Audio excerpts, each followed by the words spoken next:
गंभीर भाव से रहिए, विनम्र रहिए और खूब नाम जप कीजिएगा। जीवन को उन्नतिशील बनाना है। जब तक भगवान न मिल जाए तब तक हमारी यात्रा रुकनी नहीं है। लौकिक पारलौकिक सब क्षेत्रों को पार करते हुए एक बार ठाकुर जी के देखे, जिसके हम असली में हैं, एक बार भरनेत्र उसको तो भी देखें। अनंत जन्म व्यतीत हो गए इसी माया में भ्रमित होते हुए, न जाने किस किस को अपना बनाया, सब छूटते गए। एक बार जो अपना है उसको तो देखें, जो एक बार अपना असली पिता है, जिसने मुझे प्रकट किया, जिसने मुझे बनाया है, एक बार उसको देखें। एक बार लालसा होनी चाहिए। सुनते हैं बड़े सुंदर हैं यार, एक बार तो देखना चाहिए ना, बड़े सुंदर हैं, देखने योग्य हैं, अपने हैं, प्यारे हैं। तो एक बार ये लक्ष्य बना लेना चाहिए कि आप चाहे जिस जन्म में मिलो, ये आपके ऊपर छूट है, लेकिन प्यारे अब मैं आपसे मिलना चाहता हूँ। आपने सब सुख देख दिए, दिखा दिए, अब हम मुझे नहीं चाहिए, अब मुझे आप चाहिए। और अगर आप चाहिए तो सारे सुख आपके चरणों में अपने आप आ जाएंगे। और आपसे विमुख होने पर, देखो हनुमान जी महाराज रावण से बोले कि तेरे पास सब कुछ है लेकिन विवेक नहीं। जिनके द्वारा तुझे सब कुछ मिला है उन्हीं की पत्नी का अपहरण करके तू सुख चाहता है। तो शंकर सहस विष्णु आज तो ही सकहि न राख राम कर द्रोही। हजारों शंकर हजारों विष्णु मिल जाएं तो भी तुझे भगवान राम से द्रोह करने के कारण तेरी रक्षा नहीं कर पाएंगे। और अंततो गत्वा बंदर उसकी खोपड़ी पे पैर मारते हैं। यह हाल देखकर मंदोदरी कहती है कि राम विमुख अस हाल तुम्हारा, रहा न को कुल रोवन यारा। आज जिस समय तू चलता था मैंने देखा है, दिशाओं के दिग्गज कांपते थे। आज वही रावण तेरी खोपड़ियों को बंदर लात मार रहे हैं। ये हालत भगवान से विमुख होने के कारण हुई। तो हम उन भगवान के सन्मुख हो, उन भगवान को प्राप्त करें तो मनुष्य जीवन की सफलता है। खूब आनंद पूर्वक रहो, मस्त रहो, भगवान के आश्रित रहो।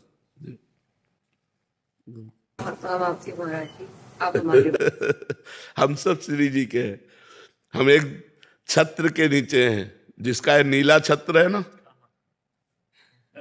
नीला छत्र है ना आकाश, हम सब उसी के बच्चे हैं, हम उसी के हैं। हाँ, आगे का मार्ग आप नहीं जानते तो हम आपका हाथ पकड़ लिए, हमारा कोई हाथ पकड़े है, उसका कोई हाथ पकड़े है और उसका वो हाथ पकड़े है। ऐसे हम क्रम से जा रहे हैं।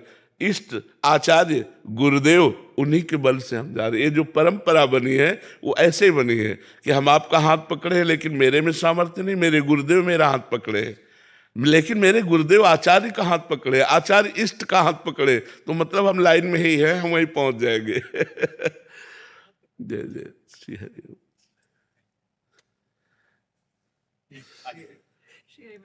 श्री हरि, खूब जाओ, मस्त रहो। अलका श्रीवास्तव जी। राधे राधे महाराज जी। महाराज जी, योगक्षेम मतलब जीवन यापन से जुड़े खर्च की चिंता बनी रहती है, इससे ऊपर उठने के लिए महाराज जी क्या करें? आप बताइए, आप दुख प्राप्ति की चाह करते हैं क्या? कोई स्वयं प्राप्त होता है ना, ऐसे सुख प्राप्त हो जाएगा जो आपके भाग्य में लिखा है। सुख और दुख के लिए आपको प्रयास नहीं करना, आपको प्रयास करना है सुख और दुख से परे परमानंद की प्राप्ति के लिए, भगवान की प्राप्ति के लिए। यदि आप भगवान की प्राप्ति के लिए प्रयास करते हैं तो आपको योगक्षेम की चिंता नहीं करनी पड़ेगी, क्योंकि स्वयं ठाकुर जी कह रहे हैं अनन्यश्चिन्तयन्तो माम ये जनाः पर्युपासते तेषां नित्याभियुक्ता नाम योगक्षेमं वहाम्यहम्। जो मेरा अनन्य चिंतन करता है उसके योग और क्षेम का वाहन मैं स्वयं करता हूं। योग का तात्पर्य होता है प्राप्त जो है और अभी जो नहीं प्राप्त है, नहीं प्राप्ति की प्राप्ति कराने का नाम योग है, और जो प्राप्त है उसकी रक्षा करने का नाम क्षेम है। जो नहीं प्राप्त है वो स्वयं ठाकुर जी प्राप्त कराएंगे, और जो प्राप्त है उसकी रक्षा स्वयं ठाकुर जी करेंगे। वो देख रहा है योगक्षेमं वहाम्यहम्, वो ऐसे थोड़ी बोल रहा है, वो सच्चिदानंद है, वो सत्य नारायण है, वो जो बोलता है वो करता है। उन्होंने कहा योगक्षेमं वहाम्यहम्, मेरा सिर्फ कार्य है उसका आश्रय लेकर चिंतन करना, और उसका कार्य है व्यवस्था करना। हम जब उसकी शरण में हैं तो उसकी व्यवस्था अपने आप होगी। आप चाहे गृहस्थ हो चाहे विरक्त हो, सबकी वो व्यवस्था करता है। हम आपको कैसे बताएं, वो इतना आगे से आगे देता रहता है। आपको क्यों नहीं मिलता है? क्योंकि आप अहंकार से अपना पोषण कर रहे हैं, भगवान से नहीं। मैंने ये किया, मैं ये करूंगा। अहंकार विमूढ़ात्मा करता हमित मन्यते, तो उतना ही मिलेगा जितना आप कर रहे हो। अगर ऐसे हो गए, एक होता है गोदनामा और एक होता है निजी कमाई। जो भक्त होता है वो गोदनामे में होता है। हमारा विश्वास, हमारा आत्मनिर्भर भाव, हमारी आत्मा भगवान है, उन पर निर्भर भाव, तो कहते योगक्षेमम वहाम्यहम्। हम एक गृहस्थ की बात बताते हैं। हम रोटी मांगने जाया करते थे, तो उनको देखते तो पूजा में ही लगे रहते। बिहारी जी के तीनों काल के दर्शन, यमुना स्नान, वृंदावन की प्रदक्षिणा और नाम जब भक्ति में रत रहते। उनकी बेटी सयानी हुई, कोई अर्थ की व्यवस्था नहीं कि आपकी बेटी सयानी हो रही है और ब्याह करना है और आप रात दिन पूजा में ही केवल लगे रहते। आपकी आय कोई है नहीं। जो रेलवे में तो उससे जो उनको मिलता था पेंशन, उसी से उनका चलता था। वो बिल्कुल बिल्कुल विरक्त संत जैसे गृहस्थी में। तो उनका बाबा, हम बिहारी जी की वो बात देखते हैं जो उन्होंने कहा योगक्षेमम वहाम्यहम्। मैं पूर्ण भरोसे पे हूं, जिस तारीख को जिस समय होना होगा वैसा होगा। एक परमहंस जी थे, अभी उनका शरीर पूरा हुआ, बड़े ब्रज के गुप्त परमहंस थे, उनको कोई जानता नहीं था। वो एक इंजीनियर को गुड़गांव से लेकर के आए बिहारी जी के दर्शन कराने। तो वो उनके यहाँ पहुंचे। पहुंच कर कहा कि तुम्हारी बेटी ब्याह लायक है यार, ब्याह नहीं करोगे? तो उनका कोई संयोग बैठेगा तो देखेगा हम तो बिहारी जी के ऊपर है। तो कहा ये इंजीनियर है, ठीक रहेगा? इंजीनियर से कहा लड़की ठीक रहेगी? उन्होंने कहा जी 5 मिनट हम बात कर लें। बोले बात कर लो, ब्याह हो गया। कैसे बिहारी जी करते, कैसे व्यवस्था करते। योगक्षेमम वहाम्यहम्।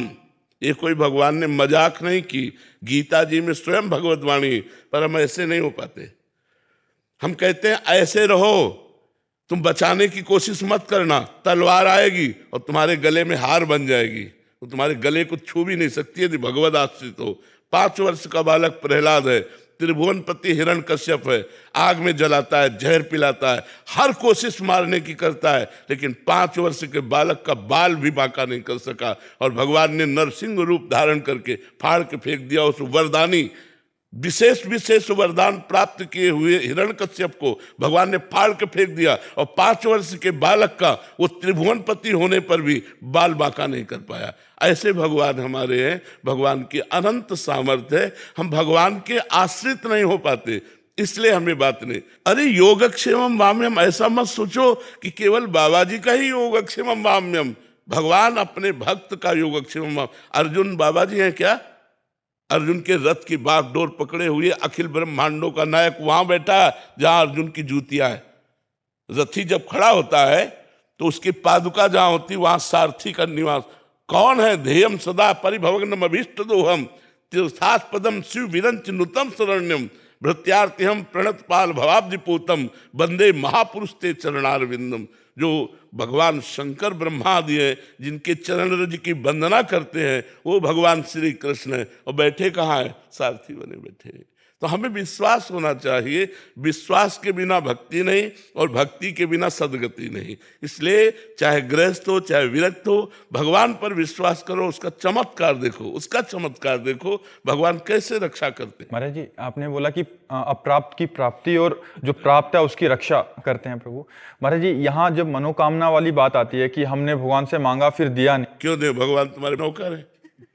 तुमने तपस्या की, तुमने साधना की, तुमने उपवास रखे, तुमने व्रत रखा, तुम तीर्थ याटन किए, तुम कितना नाम जप किए, क्यों दे दे? हमने बताया है कि 2 प्रकार से भगवान देते हैं। एक तो होता है अपनापन, जैसे ये हम दुनिया जो है हमारे भगवान की एक दुकान है, मेरे मालिक की दुकान में है सबका जीवन खाता। अब इस दुकान पर जब हम जाते हैं और हम कहें जरा सोने का हार दिखाइए, लीजिए, पैसा आपको देना पड़ेगा। अच्छा, घर का आदमी गया और उसने कहा ये हार तो हमें बहुत पसंद है, ले लीजिए, उससे पैसा मांगेगा क्या? तो या तो भगवान के बनो, तो आप मेरा स्वामी है, मैं उनका दास हूं, वो मेरा पिता है, मैं उनका पुत्र हूं, जिधर चाहूं, जो चाहूं, जब चाहूं, जहां चाहूं वहां उपस्थित करवा दूं, क्योंकि वो अखिल सामर्थ्यशाली है। या तो घर के बनो, उनके दास, उनके निज जन बनो, उनके सखा बनो, उनको प्रीतम मानो, और या फिर तपस्या करो।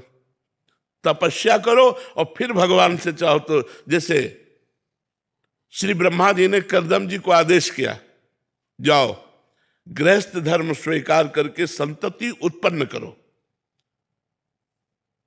श्री कर्दम जी ने सोचा, बहुत ज्ञानी महापुरुष थे, तो उन्होंने 10,000 वर्ष तपस्या की। दाहिने पैर के अंगूठे के बल खड़े होकर हाथ उठाकर 10,000 वर्ष तपस्या की। भगवान प्रसन्न हुए तो उनका, मुझे मेरे योग्य पत्नी चाहिए। तो आदि सम्राट महाराज मनु की पुत्री देहूति, भगवान ने कहा वो परसों आएंगे और आपका ब्याह कर देंगे। पत्नी भी चाहिए तो 10,000 वर्ष, तो कलयुग में 10,000 वर्ष तो जीला नहीं, 80 वर्ष जीला यार। 10 दिन तो भजन करो, कुछ चाहिए तो भजन करो। ऐसे थोड़ी कि बोल दी जाके कि तुम्हें 100 किलो लड्डू खवा दे, भूखों मर रहे हैं। अरे पूरे विश्व ब्रह्मांड को भगवान पवा रहे।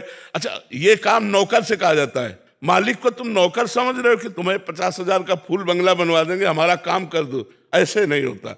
या तो इतनी तपस्या हो, आपका भजन हो, व्रत उपवास हो, तीर्थयाटन हो, तो मांगिए, अनुष्ठान कीजिए तो पूर्ति होगी। या आप भगवान के बन जाइए कि नाथ आप मेरे स्वामी हैं, मेरी आवश्यकता है, तो भगवान उस आवश्यकता की पूर्ति निश्चित करेंगे, निश्चित करेंगे।